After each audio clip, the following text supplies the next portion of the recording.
So G20 is a intergovernmental forum. Intergovernmental forum means the government are the members to this particular group or forum, and there are 19 countries and European Union. That means G20 means not 20 countries, there are 19 countries, and then the European Union. European Union, we actually discussed there are 27 countries in European Union. So all these 27 countries together, that is one single unit, that is European Union. So this European Union and other 19 countries coming together comes together to form G20. And what are they up to? They are committed to global issues like climate change or financial issues or sustainable development, global peace. These are the areas where they are committed to or they are interested in. And in this G20, you have to see, as I told you, some in institutions or some organizations, we need to learn the member countries. Here, at least learn the member countries of G20, which is very important because India hosted it. That is why. So G20 members are Argentina, Australia, Brazil, Canada, China, France.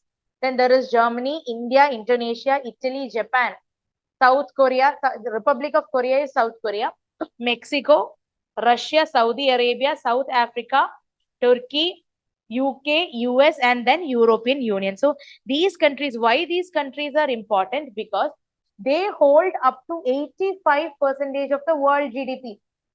Understanding it, 85% of the world GDP means almost all the money is involved in all these countries. 75% of the international trade is involved in these countries. Two-thirds of the global population is there. So that means these countries are very important or very powerful group that we are dealing. And G20, we are saying G20 is the world's largest economies or world's most industrialized economy, like Japan.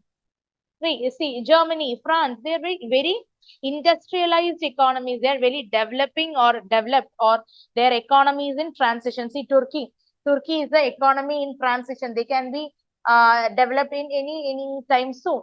So such countries are also there in G20. Now, G20, when I talked about G20, they does not have a charter or secretary. It means they don't have an agreement on how they are formed. They don't have a secretariat. Rather, secretariat means in order to do their daily activities or to do their all works. They only have something called as troika. What is troika means? It is three people coming together.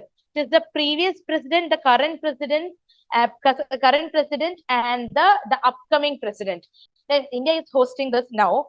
So troika means who was the previous president, then India, the current president, who is going to be the next president. These three people coming together will be the troika. Troika will be maintaining G20.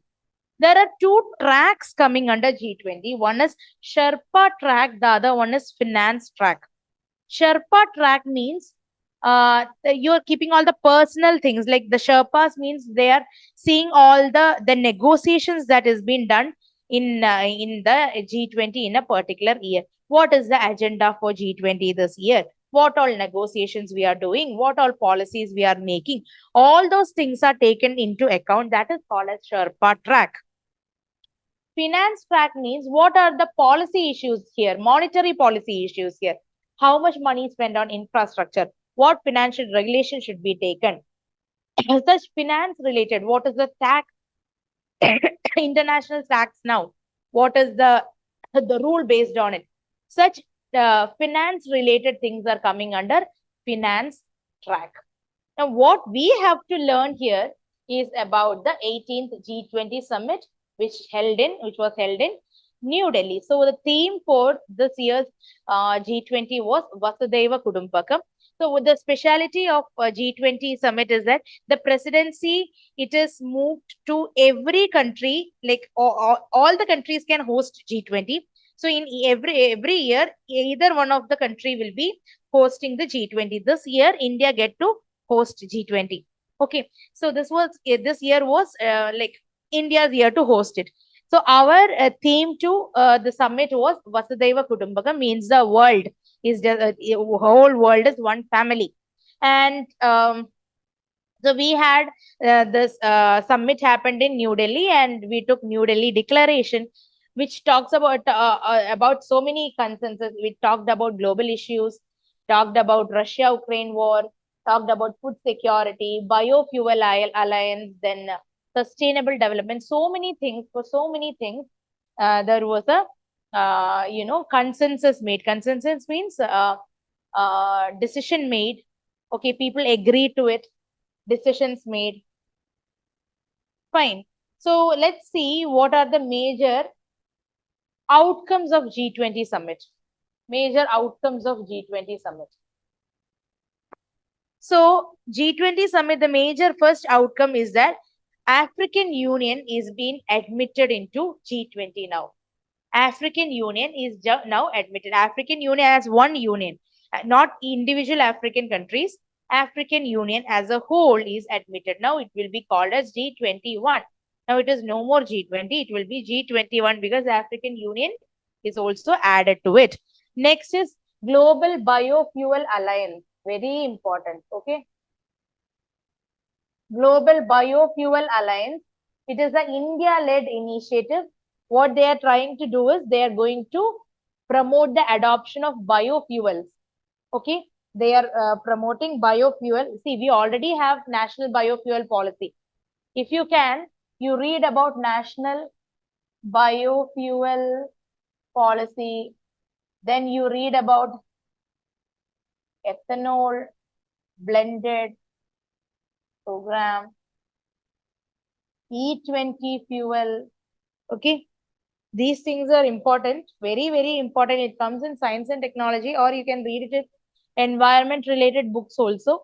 But it is very important for prelims as well as, especially G20 discussed about biofuels means the national policies will be important. So, Global Biofuel Alliance is to promote the biofuels. Read everything about biofuels, the type of biofuels, first generation, second generation, third generation, fourth generation biofuels, how it is blended, everything. Okay, read about it. So Global Biofuel Alliance, it is again India-led initiative to promote adoption of biofuels. Then they talked about another thing, that is India, Middle East, Europe Economic Corridor. India, Middle East, Europe Economic Corridor. So this project will be connecting India to Middle East, from Middle East to Europe. Okay. So Middle East means West Asia. Okay. So India to Middle East, from Middle East to Europe. So this will be a prestigious corridor. It can give access for India to Europe. We can connect to Europe through the West Asian region. That is another prestigious infrastructure project that has been discussed in G20. Then we talked about G20 Global Partnership for Financial Inclusion document. Financial inclusion. Financial inclusion is the primary purpose of whom? It is the purpose of World Bank, prepared by World Bank. So it will actually help the DPI of India. DPI, what is DPI? Digital Public Infrastructure.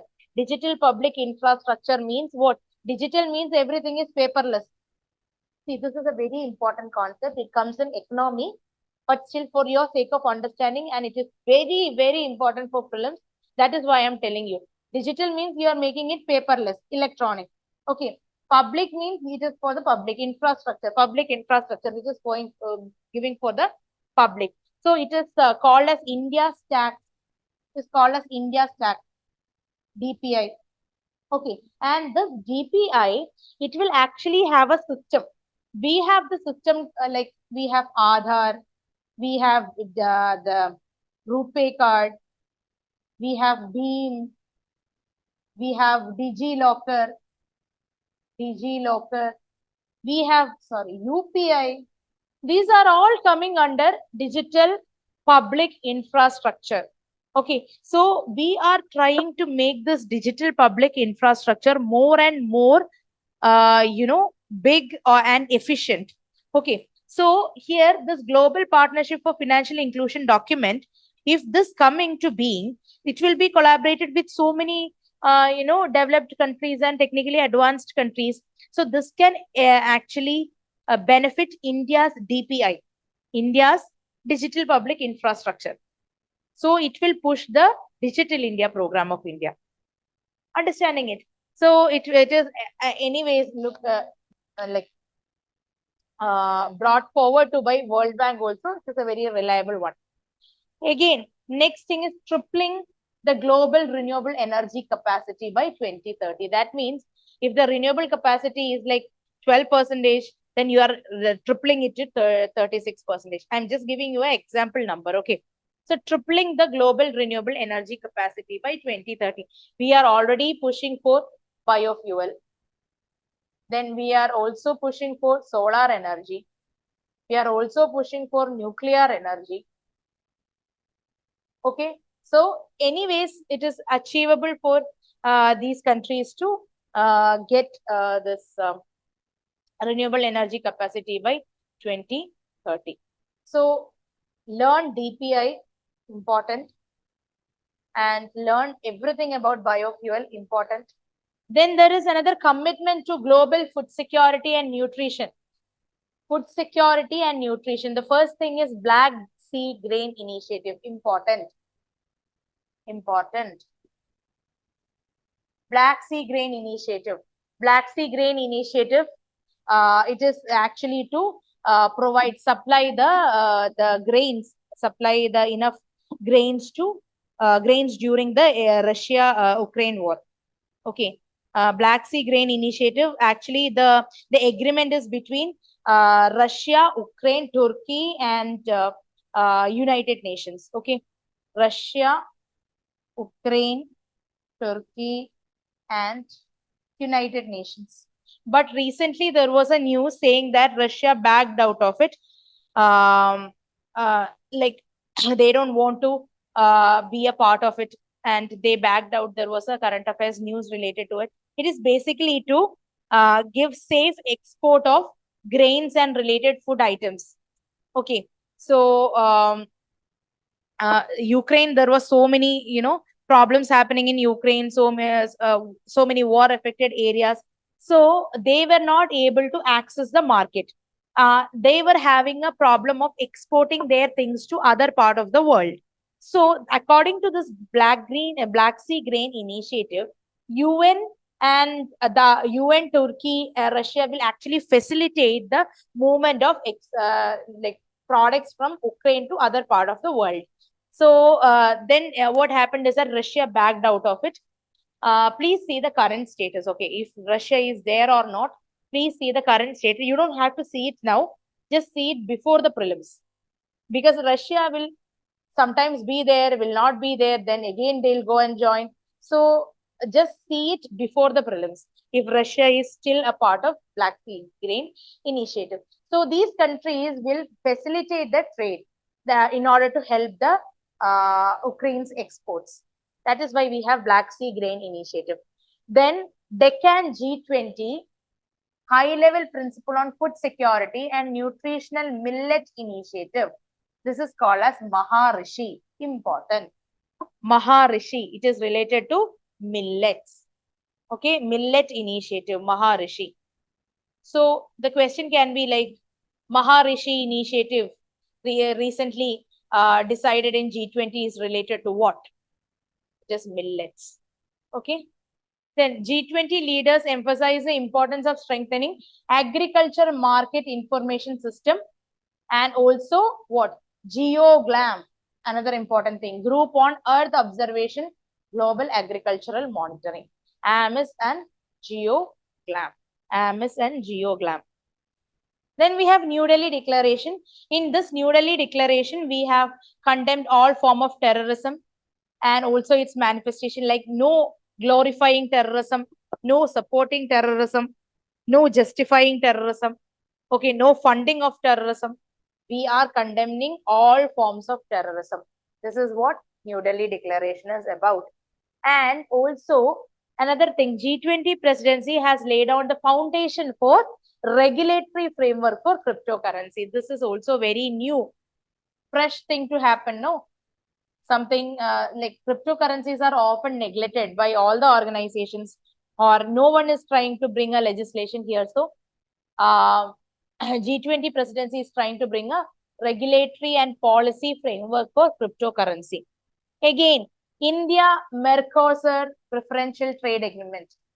India Mercosur preferential trade agreement. Here, it is between Brazil. Okay, so what is Mercosur? Mercosur is also a group of countries coming together. There are 4 countries in Mercosur. There is Argentina, Brazil, Paraguay, and Uruguay. See, Brazil, Argentina, Paraguay, and Uruguay. These are the Mercosur countries. Okay, they are a trading bloc, and India is making a preferential trade agreement with these 4 countries. Okay, what is the difference between free trade agreement and preferential trade agreement? Free trade agreement means you are like, there is no duty at all. Okay, so preferential trade agreement means for some products there is duty, from some products there is no duty. Anyways, it will be benefited. Better than nothing. Okay, so preferential trade agreement, it is a minimal form. Free trade agreement is an upgraded form. Okay, so you are having this preferential trade agreement with Mercosur. Mercosur is 4 countries: Brazil, Argentina, Uruguay, and Paraguay. Okay, India and Brazil agreed to work together to expansion of this particular thing. Okay, next. So that's it about G20. If you get more information about it, please feel free to read it. G20 is important, guys, especially what India took away. And I am only dealing whatever is important from the international relations perspective. There are so much which is relevant from the art and culture perspective also. So many arts and like sculptures were exhibited at that point of time. So many gifts were given to the leaders. So please make a note of what all things were used there. Okay, so many GI tags were used. So please make a list of it and study.